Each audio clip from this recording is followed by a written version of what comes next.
দিল্লিতে গত 17, 18 ও 19 ফেব্রুয়ারি বিজিবি ও বিএসএফ এর মধ্যে অনুষ্ঠিত বার্ষিক বৈঠকে কি বিষয়ে আলোচনা এবং কি সিদ্ধান্ত হয়েছে তা বিশদভাবে সংবাদ মাধ্যমে আসেনি। তবে বৈঠক পরবর্তী যৌথ সংবাদ সম্মেলনে বাংলাদেশে হিন্দু নির্যাতনের বিষয়ে আলোচনা হয়েছে বলে জানানো হয়েছে। পতিত ফ্যাসিস্ট সরকার প্রধান শেখ হাসিনার ভারতে পালিয়ে যাওয়ার পর বাংলাদেশে হিন্দু বিরোধী কোনো দাঙ্গা না হলেও ভারত সীমান্ত বৈঠকে বিষয়টি উত্থাপন করে এবং ভারতের সাংবাদিকরা বিজিবি প্রধান মেজর জেনারেল আশরাফুজ্জামান সিদ্দিকীকে এ সম্পর্কে নানা প্রশ্ন করেন। অথচ তথাকথিত ধর্মনিরপেক্ষ ভারতে বছরে এমন কোনো দিন যায় না যেদিন দেশটির কোনো না কোনো অঞ্চলে মুসলমানরা অত্যাচারিত নির্যাতনের শিকার না হন, মসজিদ, মাদ্রাসা ও মুসলমানদের দোকানপাট ও ব্যবসা প্রতিষ্ঠানে হামলা ভাঙচুর না হয়। মুসলিম বিরোধী দাঙ্গা হাঙ্গামা ও হত্যাকাণ্ড ঘটে প্রায় প্রতিদিনই, কিন্তু মুসলমানদের বিরুদ্ধে অব্যাহতভাবে করা এসব কর্মকাণ্ডকে ভারত তার অভ্যন্তরীণ বিষয় বলে দাবি করে। অথচ বাংলাদেশে দাঙ্গা না হলেও এ বিষয়টি নিয়ে শেখ হাসিনার পতনের পর থেকে প্রায় 7 মাস ধরে অপপ্রচার চালিয়ে আসছে ভারত। ভারতের সংখ্যালঘুরা, বিশেষত মুসলমানরা কেমন অসহায় ও বিপন্ন অবস্থায় রয়েছে তা ভারতীয় সংবাদ মাধ্যম বহুলাংশে চেপে গেলেও বিশ্বব্যাপী প্রচার মাধ্যম ভারতের নগ্ন চেহারা তুলে ধরতে সাহসী ভূমিকা রাখছে। আরএসএস অনুসারে মোদি দাগি দাঙ্গাবাজ, তার জঘন্য অভিপ্রায় উন্মোচন করে ওয়াশিংটন ভিত্তিক গবেষক জনাই রাইট স্বাধীন ভারতে মুসলমানদের উপর হিংস্রতা শীর্ষক গবেষণাপত্রে উল্লেখ করেছেন 2023 সালে দ্বিতীয়ার্ধে ভারত জুড়ে মুসলিম বিরোধী ঘৃণাশ্রিত বক্তৃতা 62% বেড়েছে। তিনি জানান 64% হিন্দু বিশ্বাস করে হিন্দু পরিচয়ে পরিচিত হওয়া ভারতের জন্য জরুরি। বিজেপি ভারতকে পুরোপুরি হিন্দু রাষ্ট্রে পরিণত করতে চায়। উল্লেখ্য, ভারতে সাধারণ নির্বাচন ঘনিয়ে এলে মুসলিম বিরোধী প্রচারণা ও দাঙ্গা বেড়ে যায়। মোদি মূলত কট্টর মুসলিম বিদ্বেষী হিন্দু রাজনীতিক ও তাত্ত্বিক VD সাভারকারের ভাবশিষ্য। সাভারকার 1923 সালে তার রচিত হিন্দুত্ব হিন্দু কে শীর্ষক বইয়ে শুধু হিন্দুদেরই তথাকথিত পবিত্র ভূমি ভারতের ভূমিপুত্র হিসেবে অভিহিত করেছেন। তার মতে মুসলমান ও খ্রিস্টানরা হল বহিরাগত।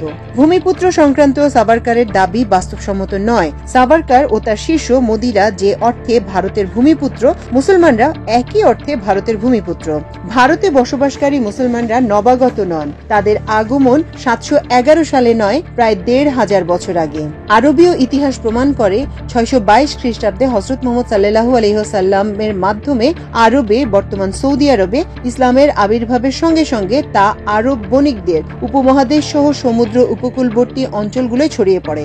সুতরাং 1500 বছর আগেই উপমহাদেশে ইসলাম এসেছে। যারা একটি অঞ্চলে স্থায়ীভাবে 1500 বছর ধরে বসবাস করছে তাদের বহিরাগত কেবল নরেন্দ্র মোদীর মতো উগ্র হিন্দুত্ববাদীরাই বলতে পারেন। স্পষ্ট করে বলতে গেলে ভারতে মুসলমানরা বহিরাগত হলেও হিন্দুরাও বহিরাগত। হিন্দুরাও মধ্য এশিয়া থেকে উপমহাদেশে এসেছেন, তারা ভারতে আশ্রয় নিয়েছেন। মুসলমানরা আরব থেকে ভারতে আশ্রয়ের জন্য যাননি। প্রাগৈতিহাসিক যুগ থেকে আরবরা ব্যবসা করতে উপমহাদেশে আসতেন। সেই ধারাবাহিকতায় উপমহাদেশে এসেছে ইসলাম। মুসলিম ব্যবসায়ীদের সততা, মানবতাবাদী আচরণ ও ধর্মীয় আচার অনুষ্ঠান ছাড়াও অন্য সব ক্ষেত্রে রাজা প্রজা, ধনী গরিব, সমতা ও সমাধিকারের প্রভৃতি গুণাবলী মুগ্ধ হয়ে এবং হিন্দুদের বর্ণভেদগত অত্যাচারের কারণে অতিষ্ঠ স্থানীয় হিন্দুরা দলে দলে স্বেচ্ছায় ইসলাম গ্রহণ করেন। এমনকি অনেক হিন্দু রাজা মুসলমানদের ভারত দখলের আমন্ত্রণ জানিয়েছিলেন। মুসলিম শাসকরা হিন্দুদের ধর্মীয় ও সামাজিক অধিকারে হস্তক্ষেপ করেনি। এ কারণে হিন্দু ও মুসলমানরা শত শত বছর ধরে ভারতে শান্তিপূর্ণভাবে পাশাপাশি বসবাস করেছেন। কিন্তু উগ্র হিন্দুত্ববাদীদের উত্থানের পর থেকে ভারতে মুসলমানদের উপর হামলা ও নির্যাতন নিপীড়ন শতভাগ বেড়ে গেছে। মোদি গুজরাটের মুখ্যমন্ত্রী থাকার সময় 2002 সালে গুজরাটে মুসলমানদের উপর যে গণহত্যা, বাড়ি, ব্যবসা প্রতিষ্ঠানে অগ্নিসংযোগ ও নারীদের ধর্ষণ করা হয়েছে তার রেশ এখনো শেষ হয়নি। এই দাঙ্গার সময় রাজ্য পুলিশ নীরব দর্শকের ভূমিকা পালন করে। এমনকি অনেক ক্ষেত্রে পুলিশ দাঙ্গায় প্রত্যক্ষভাবে অংশ নেয়। Al Jazeera, New York Times, Guardian, BBC সহ আন্তর্জাতিক প্রচার মাধ্যমে গুজরাটে মুসলমান হত্যার করুণ কাহিনী তুলে ধরা হয়। এর বিপরীতে ভারতীয় সংবাদ মাধ্যমের ভূমিকা ছিল নিন্দনীয়।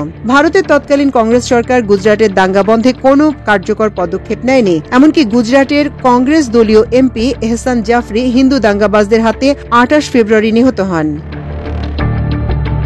মোদি 2014 সালে প্রধানমন্ত্রী হওয়ার পর ভারতে মুসলমানদের নির্যাতনের নতুন নতুন পন্থা বের করেছেন। তিনি 2017 সালে ভারতে গরু জবাই বন্ধ করার জন্য গরু বেচাকেনা নিষিদ্ধ করেন। সুপ্রিম কোর্ট এই আইন স্থগিত করলেও মুসলমানদের বিপদ কাটেনি। মুসলিম বাড়িতে গরু জবাই করা হয়েছে কিংবা কোনো মুসলিম পরিবারের ফ্রিজে গরুর মাংস আছে এমন অজুহাতে মুসলমানদের মারধর এমনকি হত্যা পর্যন্ত করা হয়। তাদের বাড়ি ও ব্যবসা প্রতিষ্ঠানে ভাঙচুর ও অগ্নিসংযোগ করা হয়।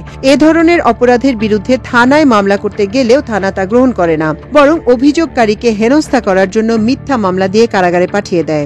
নিউ ইয়র্ক ভিত্তিক মানবাধিকার সংগঠন হিউম্যান রাইটস ওয়াচ 2019 সালের 28 ফেব্রুয়ারি প্রকাশিত প্রতিবেদনে বলে, গরু বিক্রি এবং গরুর মাংস খাওয়ার অভিযোগে বিজেপি সমর্থক পাহারাদাররা 2015 সালের মে থেকে 2018 সালের ডিসেম্বর পর্যন্ত 44 জনকে হত্যা করেছে।